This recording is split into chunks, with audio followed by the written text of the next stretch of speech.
50% das obras concluídas da Arena MRV. Mas o time também jogou meio tempo, né? No segundo tempo só deu Curitiba. É impressionante. Deixa eu já me cumprimentar aqui os nossos comentaristas, a Natália Fius e o Emerson Romano. O que aconteceu com o Galo, na sua opinião? Você acompanhou, Romano? Acompanhei. Um abraço para você, para a Nath, para o Cláudio, para quem nos acompanha. Você que está na live conosco, deixa o seu like aí, curta a nossa página, se inscreva no canal da Itatiaia. Eu vou usar um linguajar bem popular. Desandou a maionese do Atlético no segundo tempo. E, para mim, houve um erro de leitura do Turco Mohamed com relação à mudança que fez o técnico do Coritiba, mudou o seu time, colocou uma forma diferente da equipe jogar e o Turco não conseguiu fazer essa leitura quando acordou, já era tarde demais, Álvaro. Eu confesso que eu achei que o Atlético, ele achou que já estava com o jogo ganho. O Atlético tem um time muito qualificado. Quando o Atlético entra em campo, dificilmente você encontra um para falar: hoje o Atlético não vai vencer esse jogo. A maioria fala diferente, que o Atlético vai vencer a partida dele. E aí o Atlético faz 2-0, eu acho que os caras pensaram assim: tá definido, Natália. Romano, boa noite pra você, também pra você, Álvaro, Damião. Isso que o Romano falava de ter desandado a maionese, acho que tem uma questão. O Atlético tem um time extremamente qualificado e consegue impor um ritmo muito forte nas suas partidas. Ritmo esse, inclusive, que foi imposto ontem nos primeiros 45 minutos. O Atlético abriu 2-0 no placar com o Savarino, que fez um grande primeiro tempo. Já vinha sendo elogiado pelo Turco e ontem fez mais uma grande partida, mas aí a gente tinha a impressão que estava um jogo completamente dominado e controlado, como o Atlético sempre faz. O que, apesar de tudo isso, a gente não pode esquecer é que do outro lado tem um time que também quer ganhar, que também quer pontuar. Lembro que falei aqui logo depois do empate do Atlético com o América pela Libertadores, que o Atlético é um timaço, mas não é um time imbatível, isso não existe.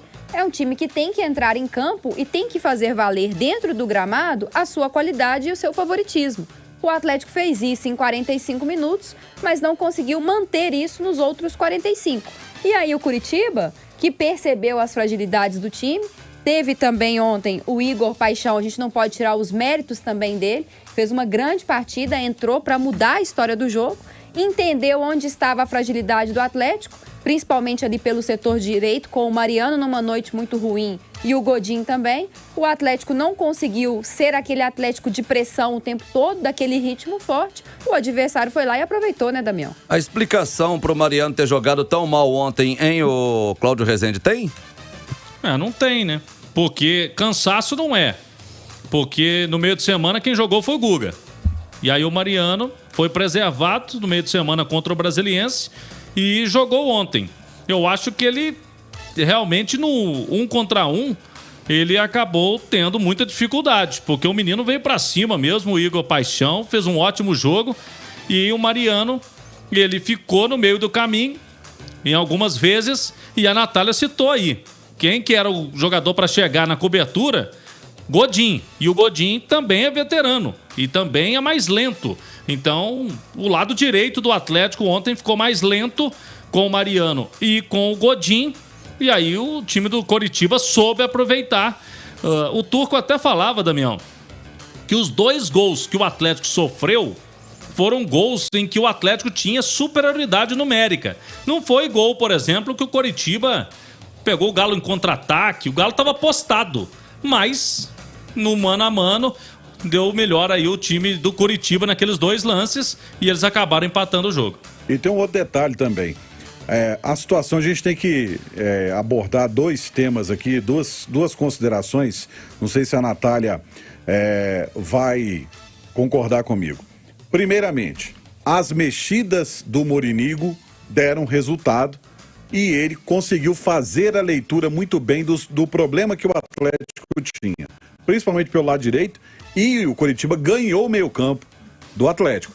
O Coritiba dominou o meio-campo. Primeiro, voltando ao primeiro tempo, o Atlético muito ansioso para definir o jogo rapidamente.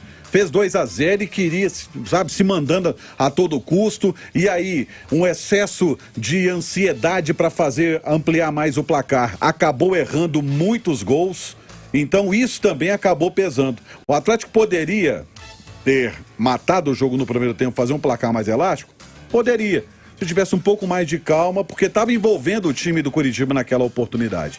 No segundo tempo, o treinador do Coritiba foi mais feliz do que o Turco Mohamed. Ele percebeu que o Atlético tinha dificuldades na transição, o Atlético tinha perdido os jogadores de transição, todos os jogadores de transição do Atlético não estavam nas posições normais. Os dois estavam fora, que era o Alan, que estava no banco, e o Zaratio nem relacionado, e o Rubens, que pode fazer essa dinâmica como segundo homem do meio campo, estava jogando de lateral esquerdo. Então, ele percebeu que o Atlético ia perder, estava sem essa dinâmica, sem conseguir fazer isso. E como ele matou o time do Atlético? Atacando. Porque quando você não tem um meio que dá dinâmica, você exige dos seus alas. E quando você prende um desses alas e ganha no 1 contra 1, você acaba dominando o jogo. E agora, dentro disso, Damião, só acrescentar, dentro desses 2 pontos que você citou, Romano, acho que tem uma coisa. Por exemplo, questão do meio-campo. O Atlético dominou o meio-campo no primeiro tempo e o Coritiba dominou no segundo tempo. O Coritiba conseguiu fazer isso, como você bem colocou, por méritos das alterações do técnico, mas também porque o Atlético perdeu 2 coisas muito importantes nesse meio-campo. Primeiro, o Atlético não conseguiu ter aquela marcação ajustada que morde o tempo todo, como é o time habitualmente, como foi no primeiro tempo. Uma das principais características deste Atlético, desde a época do Cuca, é um time que pressiona muito para roubar a bola, né? Pressiona, tá mordendo ali o adversário o tempo todo, pega essa bola e aí tem caras muito qualificados para dar esse passe e sair jogando. O Atlético sentiu falta ontem do Alan, por exemplo. E para mim é dentro do elenco quem melhor faz essa função. Então, no primeiro tempo, como o Atlético tinha o jogo muito dominado, isso não fez tanta diferença. O Atlético conseguia dominar as ações ali pelo meio. No segundo tempo, quando o Coritiba cresceu de produção, o Atlético não conseguiu fazer isso. E aí sentiu falta do Alan. E aí tem mais uma questão ali na dinâmica do jogo, que foi: o Nacho fez um grande primeiro tempo, mas saiu na segunda etapa para a entrada do Sacha.